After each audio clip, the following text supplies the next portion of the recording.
Donc bonjour tout le monde et bienvenue, comme j'ai dit. Donc dans 30 minutes, nous allons vous en dire plus sur les possibilités de Destiny Security en combinaison de teleworking, quelque chose de très utile dans les circonstances aujourd'hui. Mais d'abord une petite introduction. Voilà. Donc moi je suis Hilke Huis, responsable pour le marketing et la communication chez Destiny. Mais la présentation sera donnée par Christophe, notre directeur de sécurité, et Mathias, qui est le prix Sales de sécurité, répondra à vos questions lors du webinaire.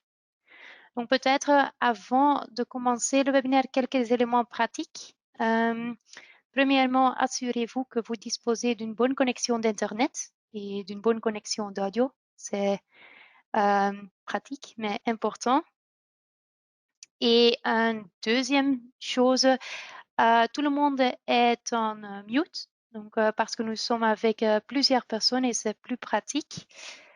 Le webinaire durera environ 30 minutes avec du temps pour les questions et des remarques après. Mais si vous avez des questions pendant la session, vous pouvez toujours les poser dans la petite boîte et Mathias y répondra. Donc, et après, on va prendre 15 minutes, 10 ou 15 minutes de répondre à toutes les questions des autres questions. Vous recevrez aussi l'enregistrement du webinaire dans votre boîte aux lettres électroniques demain matin. Donc ça, c'est utile aussi. Et je crois que ça, c'est tout. Donc, profitez de notre webinaire et je donne maintenant la parole à Christophe, si c'est bon, Christophe.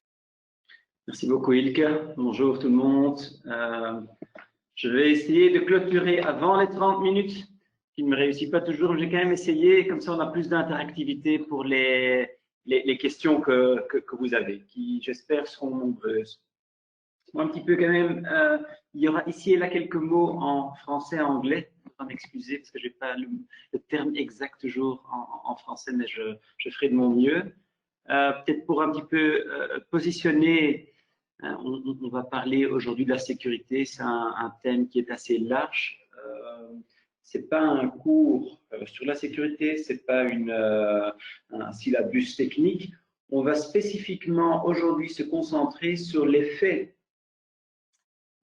Corona, c'est une drôle d'expression, mais qu'on ait aujourd'hui en tant qu'entreprise plus de travailleurs mobiles de la maison ou d'autres endroits qui travaillent pour l'entreprise, quel est l'effet que ça a ou quel est l'impact au niveau de la sécurité. Je pense que la sécurité, c'était déjà un point important avant pour beaucoup d'entreprises, donc il n'y a rien de neuf.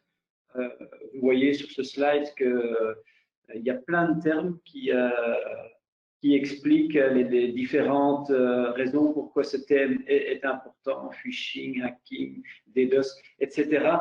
Je pense que le point important à retenir, c'est que c'est un point important, la sécurité, et que la sécurité aujourd'hui avec le télétravail doit un petit peu évoluer.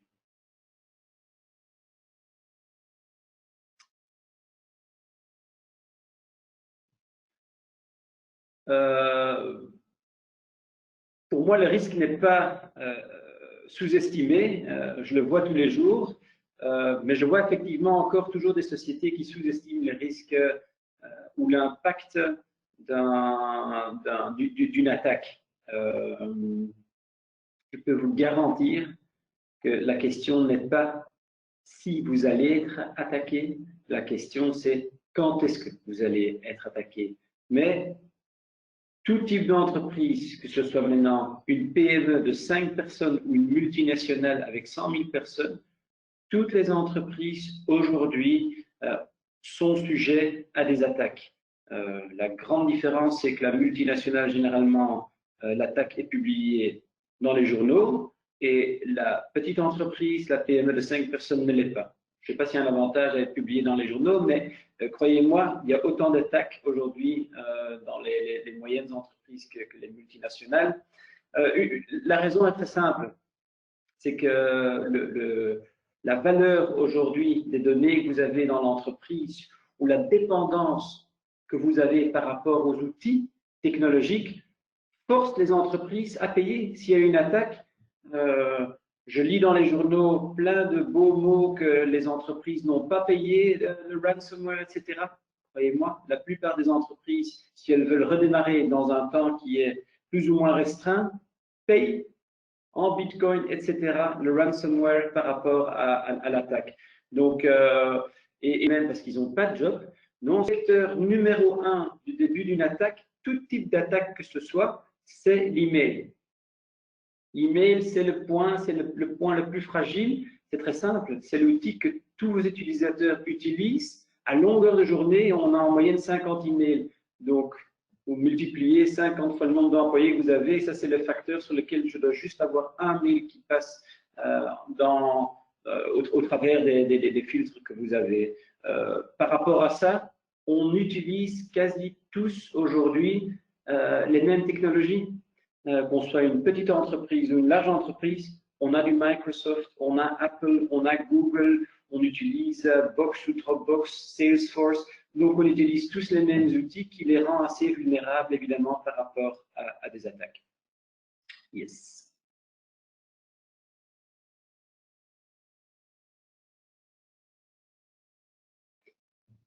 Je mets cette slide-là parce que pour moi, comme je disais, la question n'est pas est-ce que vous allez être attaqué un jour, c'est quand vous allez être attaqué. Maintenant, le coût d'une attaque, et ça c'est nouveau ce que je lis dans les journaux, hein, Saint-Gobain a été attaqué, 250 millions, le coût de l'attaque. Moi, honnêtement, même quand je prends Destiny, qui est une entreprise quand même déjà qui fait 300 personnes, qui fait 81 millions de chiffre d'affaires par an, bon, je lis qu'une attaque a coûté 250 millions, ben, mon chiffre d'affaires annuel est de 80 millions, donc ça m'étonnerait que l'attaque me coûte 250 millions. Bien, je suis faillite, mais le coût est... La façon la plus facile pour voir, pour avoir une idée du coût pour votre entreprise, c'est vous prenez 1 à 2 jours de revenus annuels, les jours ouvrables, et vous allez avoir un chiffre quel peut être le coût d'une attaque. Pourquoi est-ce que c'est tellement important?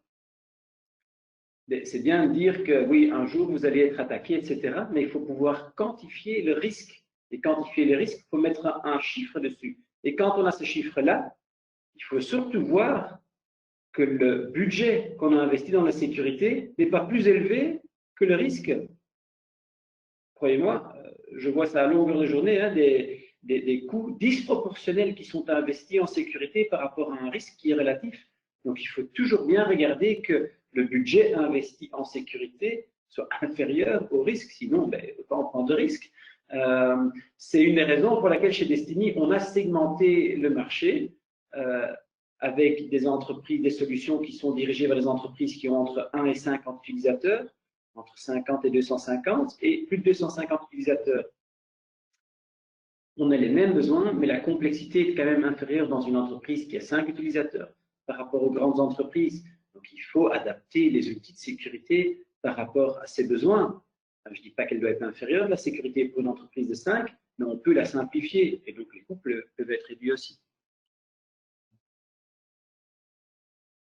Je mets pas mal de temps sur ce slide-là parce que c'est quand même important. Je veux dire, il faut que l'outil doit être adapté à votre budget et à vos risques.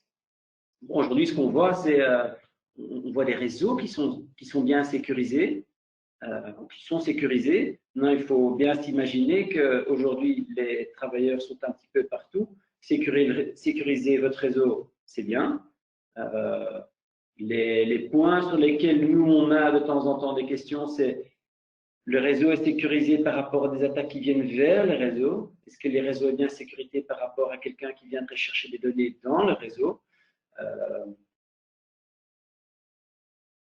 Tout ce qui est aujourd'hui des cyber-attaques, 99% des attaques que vous avez, qui sont quasi, ils vont se diriger vers l'entreprise qui est la moins protégée. Hein, croyez-moi, les gens qui sont de l'autre côté sont fainéants. Sinon, ils auraient un job comme nous, hein, mais donc ils ont choisi pour travailler moins et avoir un rendement maximal. Donc, ils vont se diriger vers, les entreprises qui ne sont pas sécurisées, moins sécurisées que vous.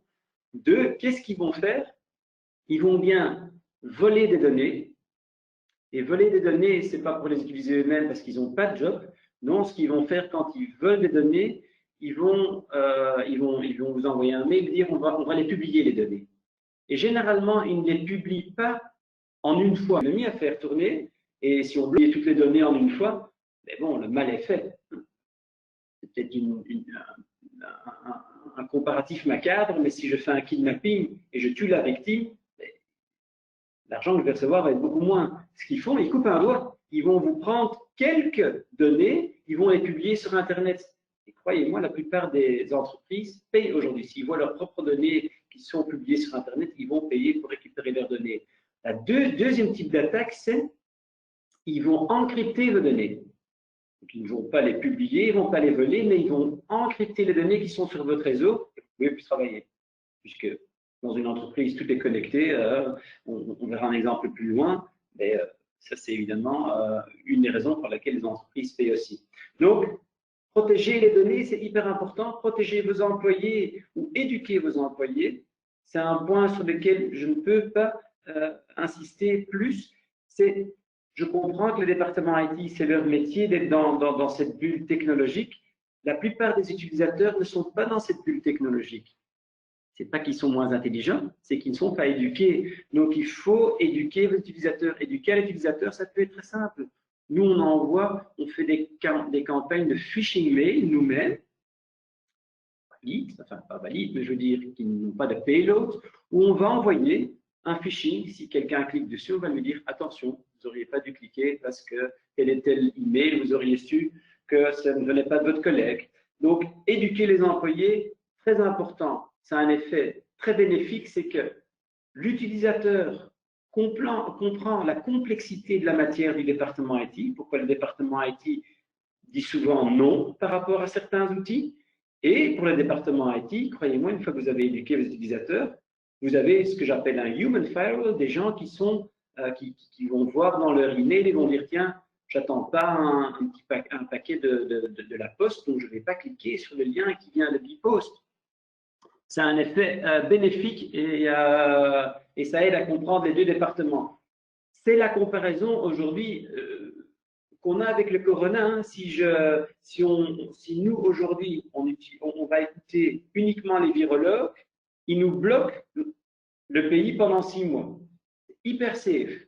Mais le problème, c'est qu'on a une économie à faire tourner et si on bloque pendant 6 mois, on n'aura plus d'économie. Donc l'économie de leur côté dit oui, mais non, non, non, nous, on a besoin de pouvoir travailler, donc si vous bloquez tout, on ne sait plus travailler. Éduquer vos employés, ça permet de donner les outils aux employés qui comprennent certains risques, mais quand on les utilise à bon escient, avec un bon niveau de connaissance, on prend moins de risques. Et ensuite, un dernier point qui est aujourd'hui plus d'actualité qu'avant, c'est ce qui est souvent en sécurité vu comme un petit peu l'outil lambda, c'est l'antivirus sur le PC même, sur le laptop, sur le serveur, sur le desktop. Pourquoi est-ce que c'est important aujourd'hui? L'utilisateur utilise son laptop, mais il va utiliser aussi d'autres devices, mobile devices, souvent aucune protection. Il va peut-être utiliser son PC de la maison, aucune protection, ou pas la protection de l'entreprise. Donc il faut pouvoir adapter aujourd'hui les outils autour de l'utilisateur, quel que soit l'endroit où il se trouve ou les devices qu'il utilise. Croyez-moi que vous, en tant que professionnel, vous utilisez votre PC à la maison. Je ne sais pas si je suis le seul, mais j'ai de temps en temps des enfants qui utilisent aussi mon PC et je ne suis pas toujours sûr de ce qu'ils sont en train de downloader, si c'est Zoom ou un autre Zoom. Donc, il faut, tout ce qui est device protection est vraiment important, est plus important qu'avant. Bon, je pense que ça, tout le monde aujourd'hui l'avait compris qu'on a eu une énorme vague de gens qui travaillaient aujourd'hui uniquement au bureau et qui se sont mis au télétravail. Il n'y avait pas de choix. Donc, les entreprises ont pris des décisions très rapides pour pouvoir garantir la continuité de leur entreprise, faire fonctionner l'entreprise, faire travailler les gens de la maison. Le pas qui a souvent été oublié dans tout ça, ce que je comprends, c'est la sécurité. Ils ont donné des outils, voilà, maintenant vous savez accéder aux données de l'entreprise, de la maison, mais souvent ce qu'on voit, c'est qu'il n'y a pas d'antivirus sur la machine, ou c'est une vieille machine qui n'a pas été updatée, il n'y a pas de firewall à la maison, etc. Donc il faudra vraiment maintenant voir comment est-ce qu'on peut créer une bulle autour de chaque utilisateur, une bulle de sécurité. Et voilà, bon, que les hackers ont compris maintenant la faille du système et que la faille ou le maillon faible se trouve à la maison, ça il ne faut pas leur expliquer, ça ils l'ont compris et ça c'est le résultat. Et je ne veux surtout pas pointer du doigt à DV, qui a une sécurité comme toutes les autres entreprises, sauf qu'aujourd'hui, il y a une attaque qui a été ciblée sur les utilisateurs à la maison.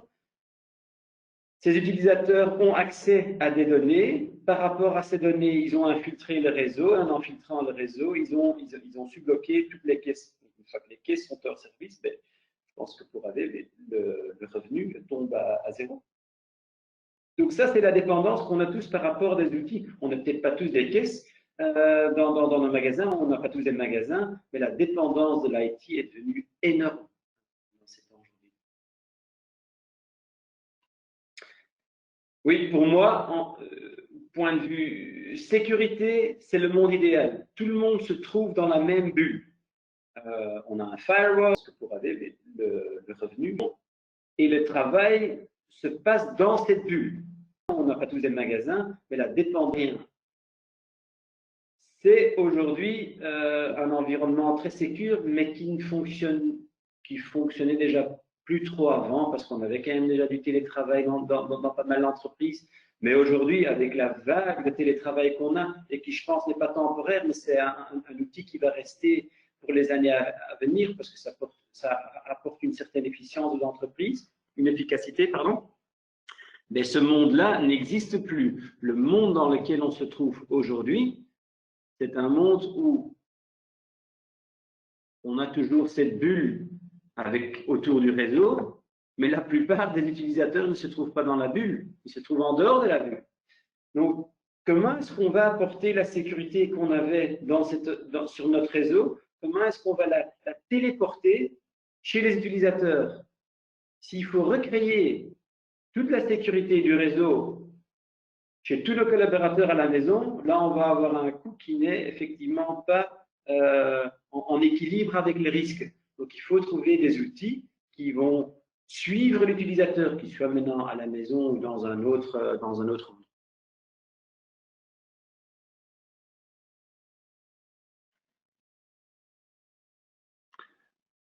Oui, c'est la raison pour laquelle on est ici aujourd'hui.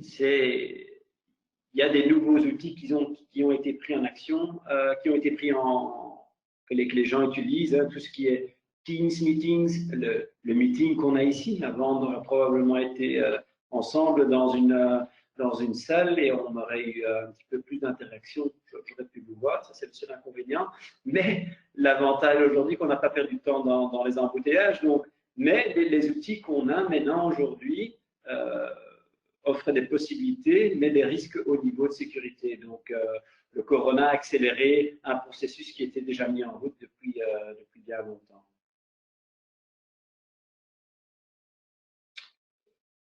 On va adapter les solutions technologiques par rapport aux outils que vous avez. Je pense qu'on peut rentrer plus dans les détails. Alors, on va se concentrer sur 4 points. On va se concentrer sur le réseau. Comment est-ce que je peux aujourd'hui créer un réseau qui peut couvrir mes utilisateurs quand ils ne sont pas physiquement au bureau? Comment est-ce que je vais protéger mes utilisateurs quand ils utilisent le web? Ils utilisent le web pour avoir accès aux mails, etc. Mais comment est-ce que je peux avoir un certain contrôle par rapport à ce qui est downloadé au niveau du web? Comment effectivement l'email, qui est un outil qui est tellement utilisé, mais qui est le vecteur numéro 1 par rapport à des attaques, qu'est-ce que je peux faire pour me protéger mes employés à la maison? Quels sont les risques que l'employé a à la maison par rapport au bureau, puisqu'on utilise un mail qui est in the cloud? Quelles sont les différences? Et alors, évidemment, tout ce qui est device, j'en avais déjà parlé, mais on fera un petit zoom in sur les devices aussi. Network, email, peut-être un mot d'explication sur brand protection. Brand protection, moi j'aurais plus vu ça comme outbound email. Ce qu'on voit aujourd'hui au niveau de sécurité, c'est que chaque entreprise va se protéger par rapport à des attaques qui sont dirigées vers l'entreprise, vers l'utilisateur, vers la boîte aux lettres mail.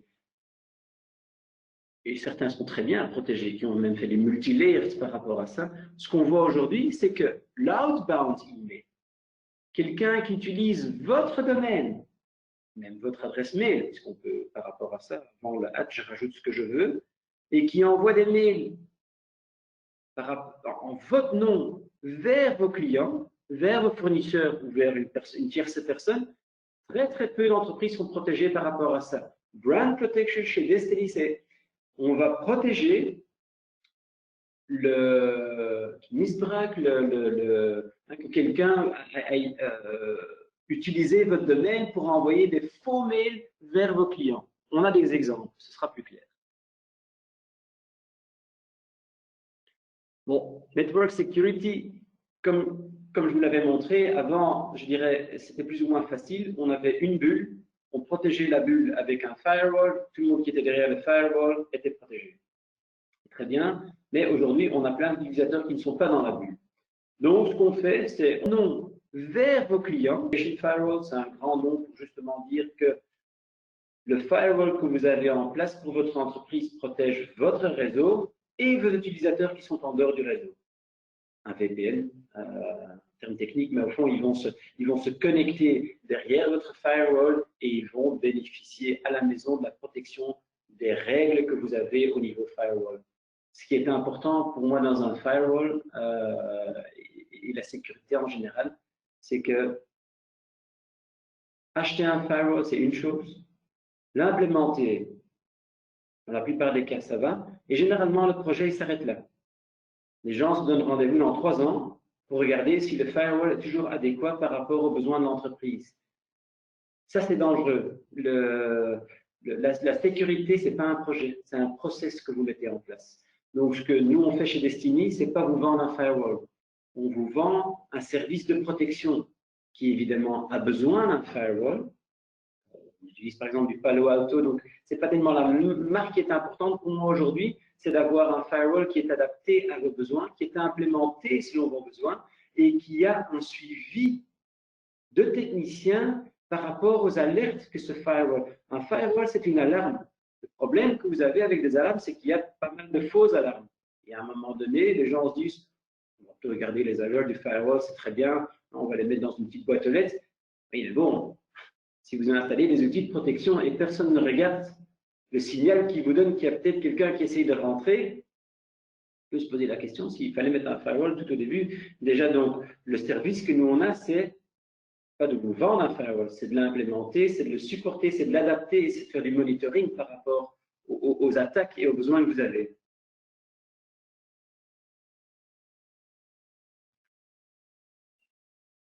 Ne vous en faites pas, je ne passe pas dans le détail sur chaque mot qui est dans le slide. Le slide est là avec tous les mots, vous pouvez lire ça à votre aise après. Email security. La seule chose que je veux dire là-dessus sur email security, c'est qu'aujourd'hui, que vous ayez votre serveur au niveau local, que vous ayez votre serveur qui est in the cloud sous la forme de Office 365 ou une autre application, Gmail, etc., c'est la plupart des entreprises aujourd'hui ont des outils de protection qui font de l'hygiène email. L'hygiène email, ce n'est pas de la sécurité. L'hygiène email, c'est on va vous filtrer les spams et les virus qu'on connaît. Très bien, ça aide l'utilisateur à ne pas devoir filtrer ses emails lui-même. La sécurité, c'est un autre travail. La sécurité, c'est comment est-ce que je vais protéger mon utilisateur à la maison que, par exemple, je reçois un mail de Hilke, mais Hilke n'est pas Hilke sur l'email. C'est quelqu'un qui a falsifié l'adresse mail de Hilke, qui m'envoie un email à moi et qui me dit « Christophe, est-ce que tu peux m'envoyer la base de données de tous nos clients que je puisse envoyer l'invitation pour le webinaire qu'on a sur Email Security ?» Quand je suis au bureau, et j'ai un doute, je me dis, tiens, c'est bizarre qu'elle m'écrit en anglais, normalement elle m'envoie en néerlandais. Je lui demande, je dis, voilà, tel email, c'est de toi? Ah, non, c'est pas moi. Okay. C'était un phishing email. Impersonation, c'est quelqu'un qui va copier l'identité de Hilke pour essayer que moi j'envoie des données. Maintenant que je suis à la maison, Hilke n'est pas à côté de moi, ou pas à deux pas de chez moi. Donc, je vais peut-être l'appeler, je vais peut-être pas l'appeler, je vais peut-être juste envoyer les données, comme ça c'est fait, c'est réglé. Donc, un point important aujourd'hui pour l'utilisateur qui utilise le mail à la maison, il faut protéger votre environnement par rapport au impersonation, donc les falsifications des adresses mail des collègues. C'est pas compliqué, mais il faut le faire. Deuxième point, si vous avez l'hygiène email que tout le monde a, comment est-ce qu'on va protéger nos utilisateurs par rapport à une attaque d'un attachment? On l'a encore jamais vu. Personne ne sait si c'est effectivement un virus ou si c'est un attachment légitime.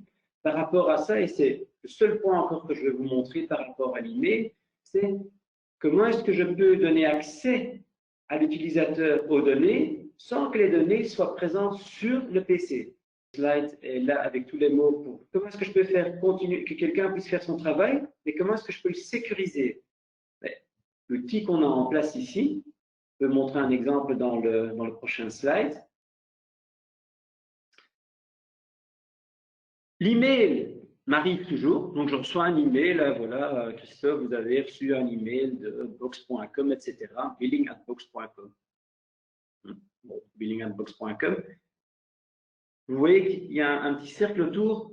L'attachment n'est pas dans le mail. La seule chose que j'ai dans le mail, c'est un lien sur lequel je peux, au moment où je clique sur l'attachment, je vais ouvrir un lien qui va vers la plupart des environnements sécurisés. Et qu'est-ce que l'environnement sécurisé va faire? Il va générer une image de l'attachment. Prochain slide, on voit l'image. Voilà, qui font de l'hygiène email. J'ai un PDF sur mon PC, mais j'ai exactement rien. J'ai l'image du PDF que j'aurais normalement eu dans mon inbox. Quel est l'avantage? Moi, en tant qu'utilisateur, je sais très bien, si j'utilise pas Box et j'ai une facture de Box, croyez-moi, elle n'est pas chez vous par hasard. C'est que quelque part, il y a un macro, etc., qui va faire autre chose avec mon PC. Donc, je ne fais pas de download. Je suis client chez Box, j'attends ma facture. C'est pas sûr à 100%, mais bon, ça me semble logique. Je clique download et au moment du download, il y a encore une vérification qui se fait au niveau de la sécurité et de l'antivirus. Et là, j'ai le document chez moi. Donc, en tant qu'utilisateur, je peux visualiser sans que les données soient sur mon PC, donc je ne peux pas avoir d'infection au niveau local, mais je peux continuer à travailler. Ok. Christophe, juste pour t'informer, il reste 3 à 5 minutes, juste pour Voilà, on va t'informer. accélérer chaque fois. Hein. Ah. Ça c'est un point important aussi. Donc, les documents, oui. Quel est le plus grand risque aujourd'hui? C'est que pour chaque outil que vous utilisez, l'email, Office 365, l'outil CRM que vous avez, peut-être du Sales, à falsifier des documents que vous stockez sur box.com, l'exemple qu'on donnait, login et password. Et tout le monde a son login. On a évidemment créé toutes sortes de passwords, j'espère, avec des chiffres et des caractères différents, etc. Tout ça est bien en ordre, mais au moment où je reçois un email de mon département IT qui me dit voilà, on a renforcé le niveau de sécurité sur Office 365, veuillez vous loguer avec votre login et votre password pour activer la nouvelle norme de sécurité ou les nouveaux outils de sécurité. La plupart des utilisateurs vont dire bah oui, effectivement, je suis sur Office 365, je vais mettre mon login et mon password et qu'est-ce que je fais? Je ne suis pas sur Office 365 du tout, je suis en train de donner mon login et mon password au hacker qui, à ce moment-là, a mon identité légitime et peut envoyer des mails puisqu'il a.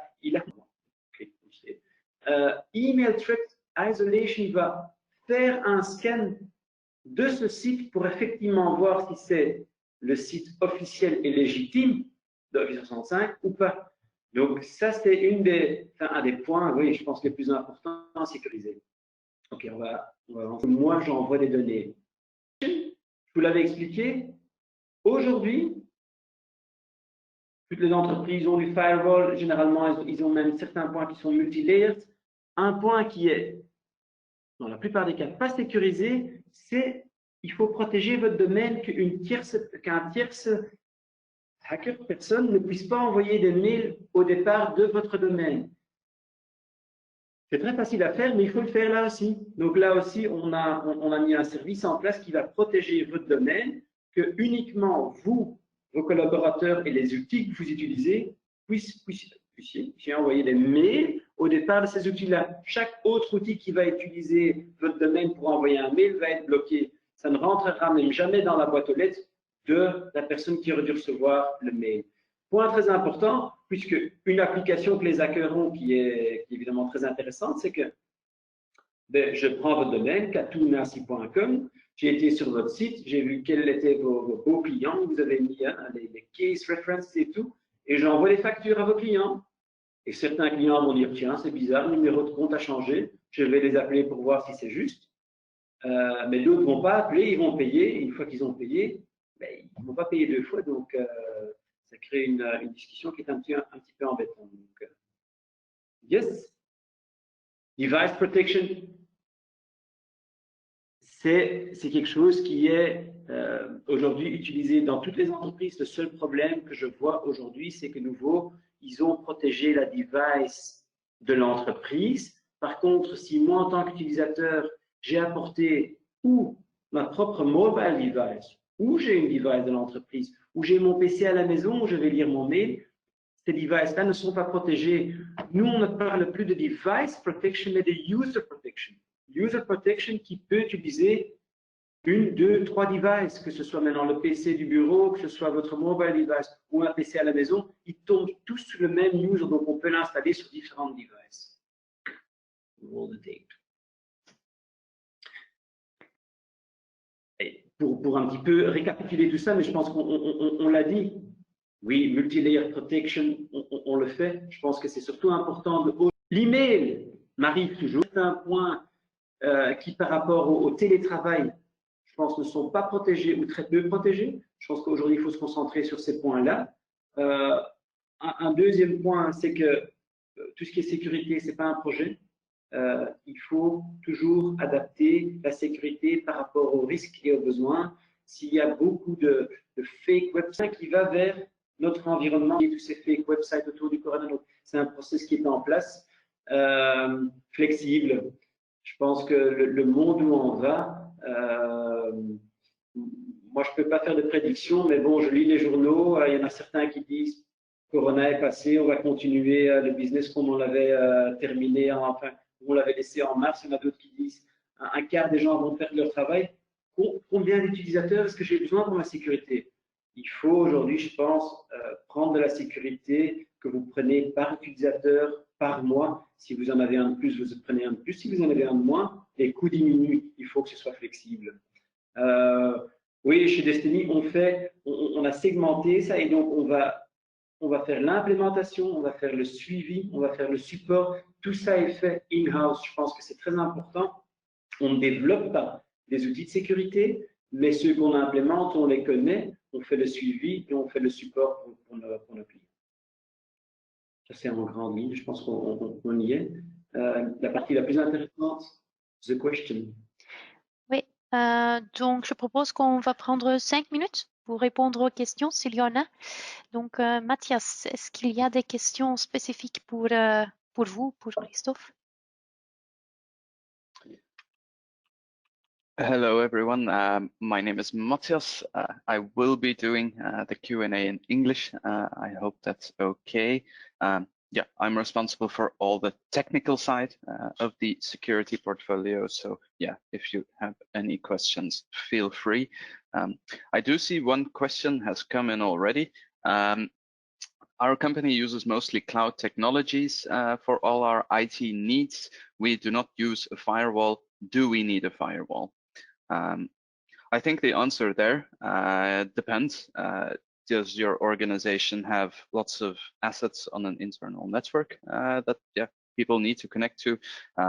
Is there a specific need to have access restricted for certain things? Those sorts of things are something that I, as in a pre-sales role, would look at. But just to summarize, no, not every company needs a firewall. If you have users working from home mostly, then yeah, it's not much use. I would say there are different technologies that would suit you better in that case. So it all depends on what your company needs and what they, yeah, going forward would like to do, and that's something that we would look at.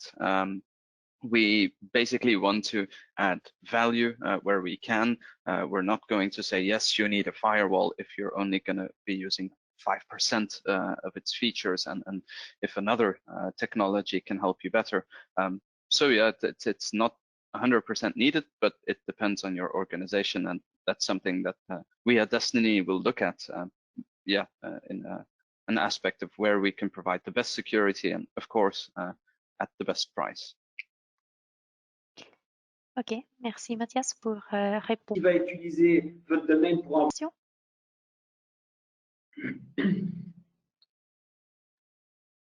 I seem to have received one more.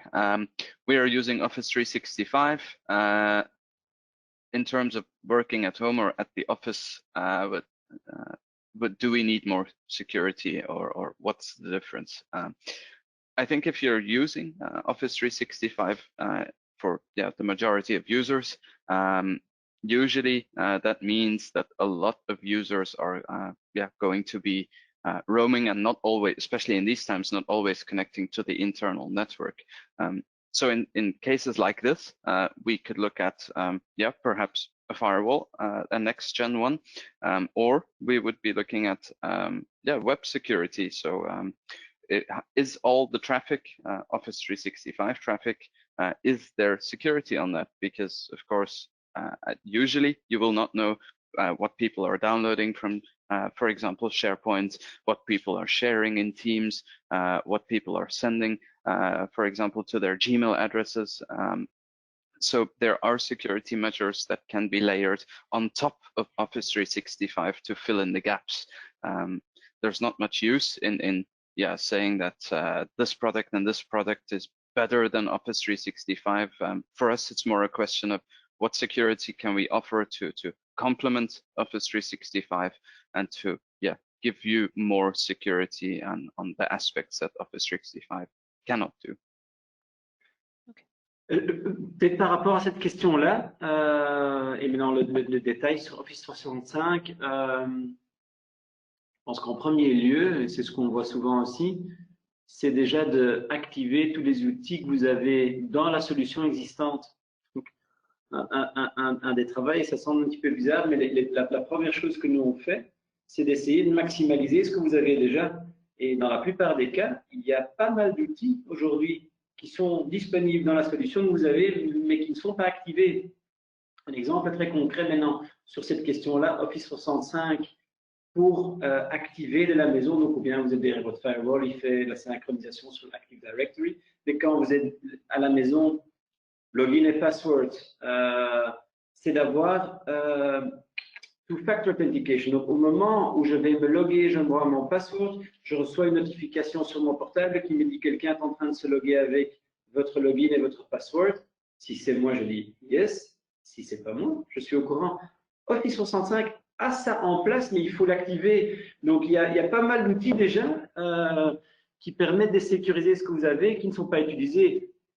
Par exemple, Outbound Mail, ce que je vous parlais du brand protection. Oui, Office 365 est surtout occupé à protéger l'environnement qu'eux, ils ont construit, ce qui est logique. Ils ne sont pas toujours occupés avec comment est-ce qu'ils vont sécuriser vos données qui sont envoyées vers vos clients. Ça, c'est des add-ons qu'il faut regarder au cas par cas. Ok, parfait. Peut-être dernière question, parce que je ne vois plus de questions au moment. Mais c'est une question qui a été posée dans le webinaire néerlandais et peut-être intéressant pour tout le monde. C'est le prix. Donc, c'est vraiment comment ça marche, oui, la manière de prix chez Destiny pour la sécurité. Ouais, c'est un des points sur lesquels on a fortement travaillé parce que je sais l'expérience que les gens de la sécurité, je ne sais pas si c'est voulu ou pas voulu, mais de temps en temps, il y a quand même une certaine intransparence sur le coût. Vous achetez quelque chose et puis ensuite vous avez besoin de consultants. Une fois que les consultants sont là, il faut faire des migrations et des updates. puis la Lune a changé de position, il faut rechanger. Enfin, ce qu'on a fait chez Destiny, c'est très simple. Vous avez des outils qui sont déjà en place. Vous avez peut-être besoin d'outils supplémentaires. Vous avez une carte. Vous choisissez ce que vous avez besoin. Il y a un prix par utilisateur par mois qui comprend tout. Donc, il n'y a pas de consultant pour un update ou X nombre de calls pour le support. C'est un prix par utilisateur par mois qui couvre les besoins. Nous, notre but, c'est de sécuriser le client. Ce n'est pas de vendre un outil et ensuite de vendre de la consultance. C'est d'offrir une communication qui soit sécurisée. Donc, per user, per month. Et vous faites un upskill ou un downskill comme vous le souhaitez. Ok, parfait. Donc, au moment, il n'y a plus de questions. Donc, je propose de finir. Oui, merci à tout le monde d'attendre. Demain matin, on va envoyer la présentation du webinaire et l'enregistrement. Donc, merci beaucoup et vous, quand vous voulez plus d'informations, on est ici pour répondre. Donc, voilà. Absolument, n'hésitez pas. Je pense que les gens vont avoir nos coordonnées. Donc, si vous avez des questions, avec plaisir, on regarde. Il n'y a pas d'exemple ou une solution qui couvre tous les besoins. C'est pour ça qu'on vous donne un aperçu. Mais je pense qu'il faut voir au cas par cas par rapport aux différents clients. Voilà. Merci beaucoup tout le monde. Au revoir. Au revoir.